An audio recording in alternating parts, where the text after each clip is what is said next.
भगवान राम आए मार्ग में तो देखा एक स्त्री के आकार का पत्थर पड़ा हुआ है।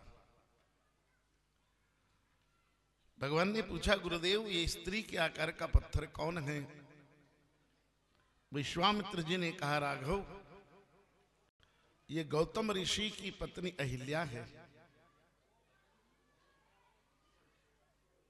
राम जी एकदम पीछे हट गए और कहा कि ऋषि पत्नी भी कभी पत्थर हो सकती है क्या?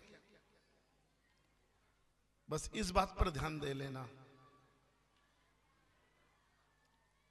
राम जी चौंक गए और पूछा, गुरुदेव क्या ऋषि पत्नी भी कभी पत्थर हो सकती है? बोले, राम ऊपर जितने जाओ उतने सावधान रहना चाहिए, क्योंकि आदमी धरती से नहीं गिरता, गिरता शिखर से ही है।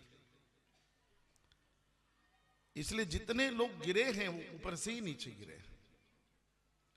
इसलिए भगवान ने ऊंचा मान दिया हो, सम्मान दिया हो, धन दिया हो, बड़ा परिवार दिया हो तो सावधान रहना, क्योंकि ऊपर जाना सरल है पर ऊपर बने रहना बहुत कठिन है।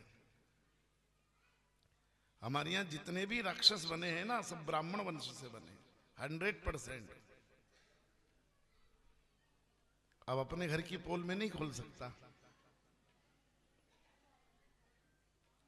लेकिन ऊपर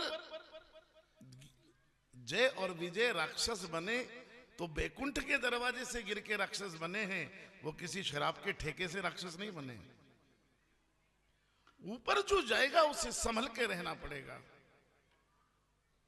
इसलिए ऋषि पत्नी पतित हो गई, भगवान ब्रह्मा की चौथी पीढ़ी राक्षस हो गई, स्वयं ब्रह्मा दूसरी पीढ़ी हुई पुलस्त, पुलस्त के तीसरी पीढ़ी हुई विश्वा, और विश्वा की चौथी पीढ़ी तो रावण हो गई। ब्रह्मा का परपोता है राक्षस रावण। राक्षस बनने में देर नहीं लगती, इसलिए अहंकार मत पालना कि हम बड़े लोग हैं, हमें गिरावट नहीं आ सकती। पता नहीं कब किसका पांव कहां फिसल जाए।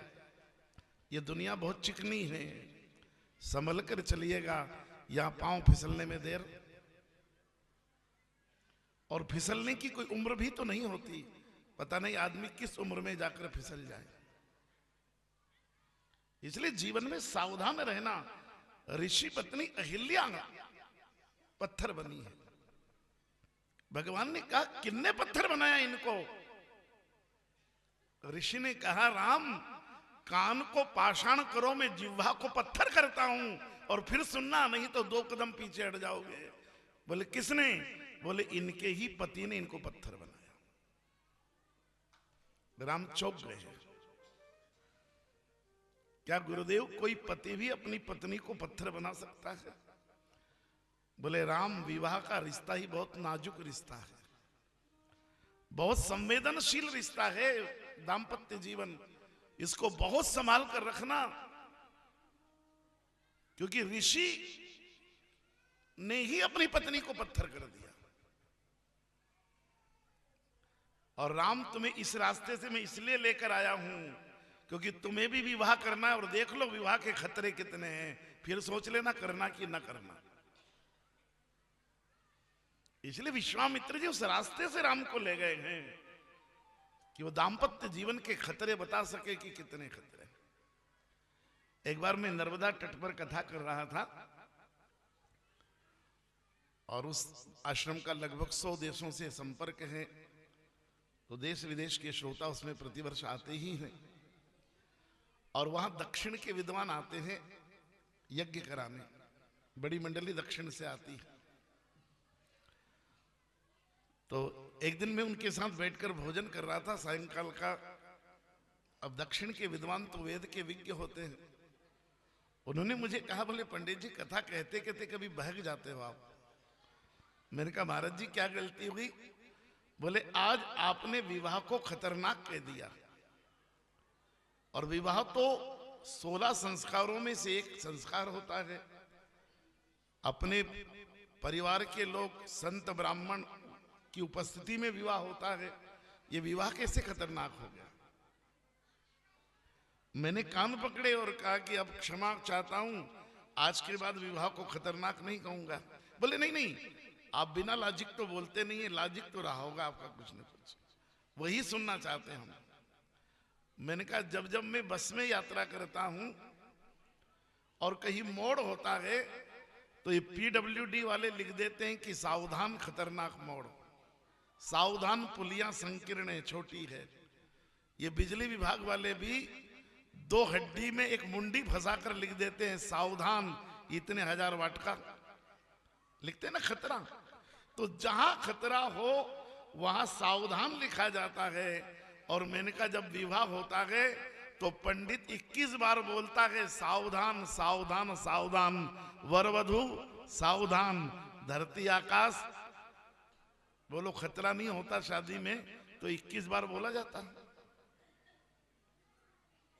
बड़ा नाजुक रिश्ता है दाम्पत्य का, इसलिए 21 बार सावधान कहा। और आपने नाम सुना होगा शिवाजी के गुरु समर्थ राम का। उनको हल्दी लग गई, मेहंदी लग गई, बारात चली गई और वरमाला हो रही थी और पंडितों ने कहा सावधान सावधान। वो वही वरमाला फेंक के भग गए गुरु की शरण में। गले में कटार टंगी है, माथे पे मुकुट बंधा है, हल्दी लगी है। गुरुदेव ने पूछा राम यहां कैसे आए? बोले शादी के मंडप से भग के आया हूं। बोले क्यों? बोले 21 बार कहा सावधान सावधान, तो मैंने कहा अब सावधान नहीं होंगे तो कब सावधान होंगे? तो मैं तो सावधान होके अब जो सावधान होके भी ना भागे वो फंसे पड़े हैं सबके सब। लेकिन दाम्पत्य जीवन बहुत नाजुक रिश्ता है, इसलिए संभालिएगा। इसलिए राम जी को इस रास्ते से लाए कि राम, पति भी कभी कभी पत्नी को पत्थर कर देता है। पति ने पत्नी को पथराई कर दिया। जानना चाहता हूं गुरुदेव कैसे? कहानी तो बहुत बड़ी है पुराणों में, मैं अभी नहीं कह पाऊंगा कि अहिल्या जी की उत्पत्ति कैसे हुई। लेकिन कहते हैं कि अहिल्या जी के पिताजी, अहिल्या के पिताजी के सामने बड़ा कठिन प्रश्न था कि अहिल्या जी के रूप सौंदर्य की, उनकी गुणवत्ता की, उनके शील की चर्चा त्रिलोक में फैली हुई थी और अनेक ऋषि मुनि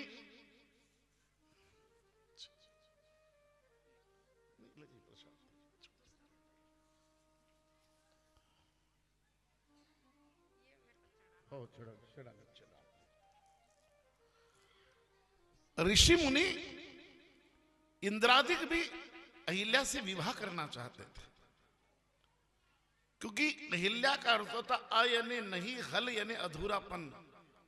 नक्शे सिख तक जिसमें कोई अधूरापन नहीं हो उसको कहते हैं अहिल्या। तो सर्वांग सुंदरी थी और सर्वगुण संपन्न थी, तो अहिल्या से सब विवाह करना चाहते थे। लेकिन उसमें से 2 बड़े प्रस्ताव थे, एक इंद्र का प्रस्ताव था और एक महर्षि गौतम का प्रस्ताव था। और अहिल्या के पिताजी ने अहिल्या जी को पूछा कि बेटी दोनों में से कौन श्रेष्ठ है? बोले बेटियां तो वहां चली जाती जब पिता भेज देते, हम थोड़ी बताते। पर बेटी तू भी तो विद्वान है, बता।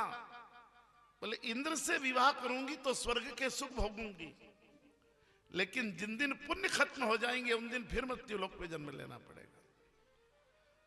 ऋषि से विवाह होगा तो तप करना पड़ेगा, तपस्या करना पड़ेगा, व्रत उपवास करना पड़ेगा।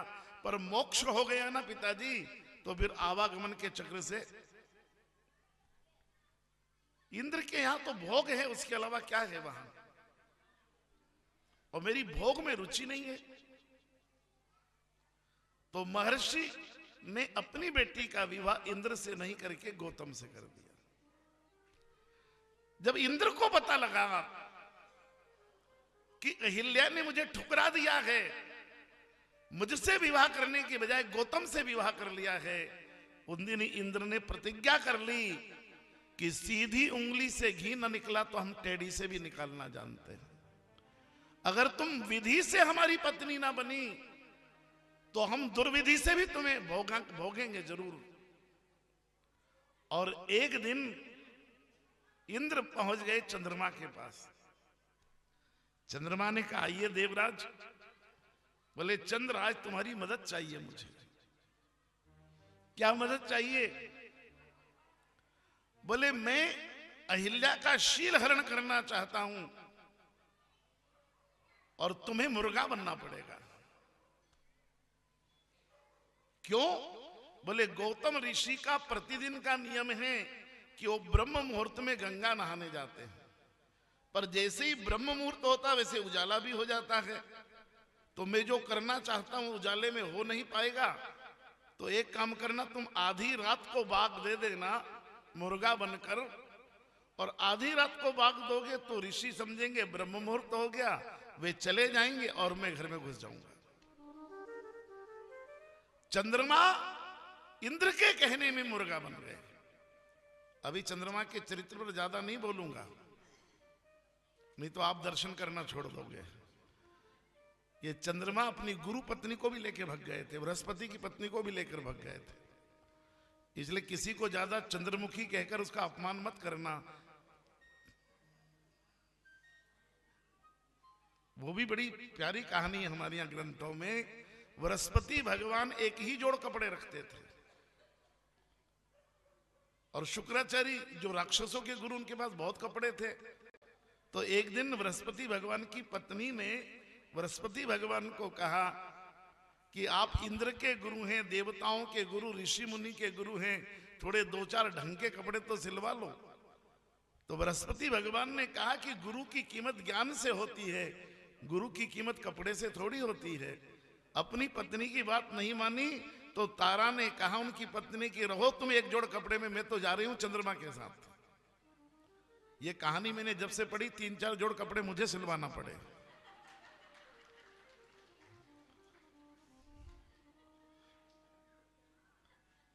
ये है चरित्र चंद्रमा का।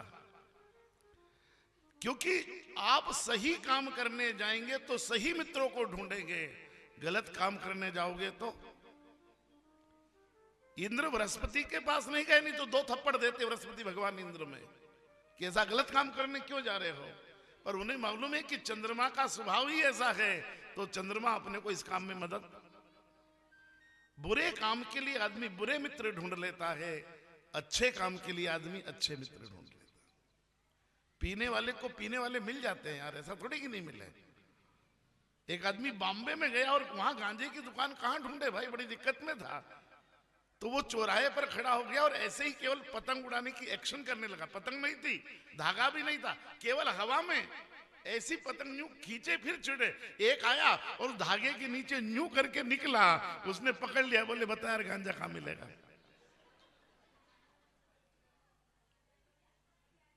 जिस रास्ते पर जाओगे उस रास्ते के लोग मिल जाएंगे। अच्छे रास्ते पर जाओगे अच्छे लोग मिल जाएंगे, गलत रास्ते पर जाओगे। इसलिए रास्ते ठीक चुनना तो व्यक्ति आपको अपने आप अच्छे मिलते चले जाएंगे। गलत रास्तों पर गए तो फिर लोग गलत ही मिलने वाले। चंद्रमा मुर्गा बने, आधी रात को बाग दी। महर्षि गौतम जागे, अहिल्या जागो जागो, ब्रह्म मुहूर्त हो गया, आज नींद नहीं खुली। बोले पता नहीं नींद क्यों नहीं खुली। बोले तुम कुटिया की झाड़ू लगाओ, मैं गंगा स्नान करके आता हूं। ऋषि गए गंगा स्नान करने और इंद्र नकली वेश बनाकर गौतम ऋषि का रूप बनाकर अहिल्या की कुटिया में घुस गए। वहां से स्नान करके जैसे ही ऋषि लौटे, देखा कि इंद्र का निकलना हुआ और गौतम का अंदर जाना हुआ। दोनों ही दरवाजे पर टकरा गए। ऋषि गौतम ने कहा मेरा रूप नकली रखकर कौन हो? मैं भस्म कर दूंगा अभी। इंद्र खड़े हो गए और इंद्र चरणों में गिर गए। महाराज मैं इंद्र, कैसे मेरी कुटिया में घुसे हैं? बोले आपकी पत्नी ने मुझे ठुकरा दिया था तो मैं बदला लेने आया था। देवराज इंद्र इतने बड़े आसन पर बैठकर भी इस 9 छिद्र वाले शरीर का इतना आकर्षण तुम में, जाओ मैं तुम्हें श्राप देता हूं कि तुम्हारे शरीर में 1000 छिद्र हो जाए। उसी समय इंद्र के शरीर में 1000 छेद हो गए। इंद्र ने कहा मैं नहीं, ये भी था साथ में। बोले हम तो डूबेंगे सनम, पर तुमको भी। बोले ये भी था, ये मुर्गा बन के आया था। ऋषि के पास वो गीली धोती जो थी, वो गीली धोती उन्होंने वो मुर्गा बने चंद्रमा में दी खींच के, उसका धब्बा आज तक भी दिखाई देता है। चंद्रमा देखोगे तो, और चंद्रमा भगा तो ऋषि ने एक पत्थर उठाकर मारा चंद्रमा को, लगा नहीं पर भग गया चंद्रमा। तब से आज तक भादो मास के शुक्ल पक्ष की चतुर्थी को हम पत्थर फेंकते, मारते ना, उसको ढिगलिया चौथ बोलते ना अपने यहाँ। उस चतुर्थी को चंद्रमा का दर्शन नहीं करते। क्यों नहीं करते? गोस्वामी जी ने सुंदरकांड में लिखा कि उन दिन चंद्रमा गलत काम करने गया था, इसलिए उस दिन उसका मुंह देखने लायक। सो परिनार लीलार गुसाई तजऊ चौथ चंद की, सो परनार लीलार गुसाई। पराई स्त्री का शील हरने के लिए गया तो तजऊ चौथ चंद की नाई, उस दिन के चंद्रमा का दर्शन निषिद्ध हो गया। और उन दिन पत्थर मारा था, तब से फिर वो गाना बन गया, कोई पत्थर से ना मारे मेरे। कह रहे छोड़ो अपने को क्या करना। देखी तो है ना आपने भी लैला मजनू? हाँ, उसमें गाना आया फिर वो कोई पत्थर से ना मारे। लेकिन सबसे पहले पत्थर मारा था गौतम ऋषि ने चंद्रमा को। ऐसे लोग पत्थरों से ही मार दिए जाना चाहिए। और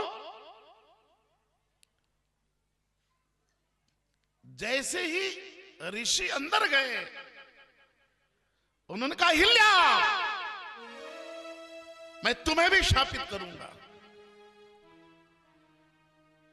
अहिल्या ने कहा मेरा दोष क्या है, इतना बता दो। बहुत सावधानी से सुनना, भारतीय वाङ्मय जगत का बहुत संवेदनशील प्रसंग है ये, बहुत संवेदनशील। कहने में मर्यादाएं भी भंग होती है, कहने में हिम्मत भी जुटाना पड़ती है, पर कहता हूं मैं हिम्मत जुटाकर।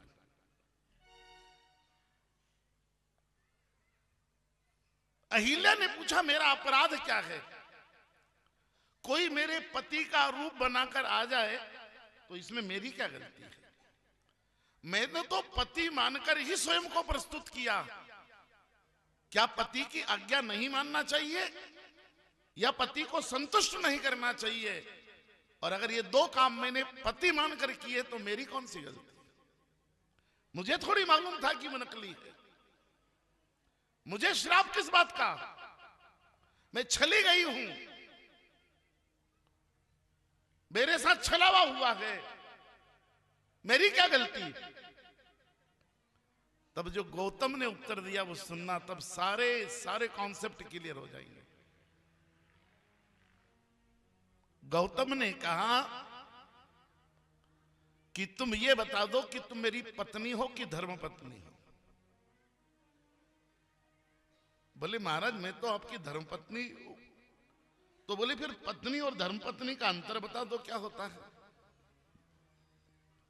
अहिल्या जी कहती हैं कि जो वासना में साथ दे वो पत्नी होती है, और जो उपासना में साथ दे वो धर्मपत्नी होती है। पत्नी का स्थान है बाईं तरफ और धर्मपत्नी का स्थान है दाहिनी तरफ। आप जब धर्म के काम में बैठते तब पत्नी को किधर रखते हैं? दाहिनी तरफ। और सांसारिक कामों में पति किधर बैठती है? पूजा में बैठोगे तो पत्नी को दाहिनी ओर, क्योंकि दाहिनी ओर बड़ों का स्थान होता है। इसलिए जब आप पूजा पाठ में बैठते हो तब पत्नी पुरुष से छोटी नहीं होती, उस समय पत्नी पति से बड़ी होती है, क्योंकि आचार संहिता में कहा दाहिनी और बड़ों का स्थान होता है, बाईं और छोटे का स्थान होता है। इसलिए वासना में पत्नी पति से छोटी है, पर उपासना में पति पत्नी से बड़ी है। इसलिए पूजा करते वक्त पत्नी को दाहिनी ओर बिठाया गया। कहा तुम पत्नी हो कि धर्मपत्नी? बोले धर्मपत्नी हूं। तो जब मैंने भी मान लिया था कि ब्रह्म मुहूर्त हो गया है, तुमने भी मान लिया था ब्रह्म मुहूर्त हो गया है, तो बोलो ब्रह्म मुहूर्त स्नान के लिए होता है, भजन के लिए होता है कि वासना के लिए होता है? जब ब्रह्म मुहूर्त तुम मान चुकी थी, मैं मान चुका था, तो मेरा छल रूप क्या? अगर वास्तव में भी पति आग्रह करे तो पत्नी धर्म पत्नी है, उसे धर्म की बातें पति को समझाना चाहिए। क्या तुम जानती नहीं हो कि ब्रह्म मुहूर्त में, सायंकाल में, ग्रहण काल में, श्राद्ध के 16 दिनों में और पितरों की कोई तिथि घर में हो, उस दिन अगर स्त्री गर्भ धारण कर ले तो कुल का नाश करने वाली संतान पैदा होती है। ये भागवत में कहा गया। तो ब्रह्म मुहूर्त में तुमने उपासना की बजाय वासना का मार्ग क्यों चुना? यही तुम्हारी गलती है, क्योंकि तुम्हारी बुद्धि जड़ हो गई थी, तुम्हारी बुद्धि पत्थर हो गई थी। इसलिए जाओ, मैं तुम्हें शापित करता हूं कि तुम पत्थर हो गए।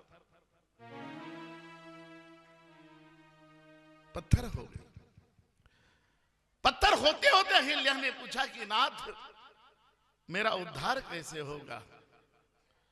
बोले त्रेता युग में जब राम जी आएंगे और वे जनकपुर इसी मार्ग से निकलेंगे और तब उनकी चरण रज तुम्हें मिल जाएगी, तो तुम्हारा उद्धार हो जाएगा। इसलिए राम जी, ये अहिल्या आपसे चरण रज चाहती है, इसका उद्धार कीजिए।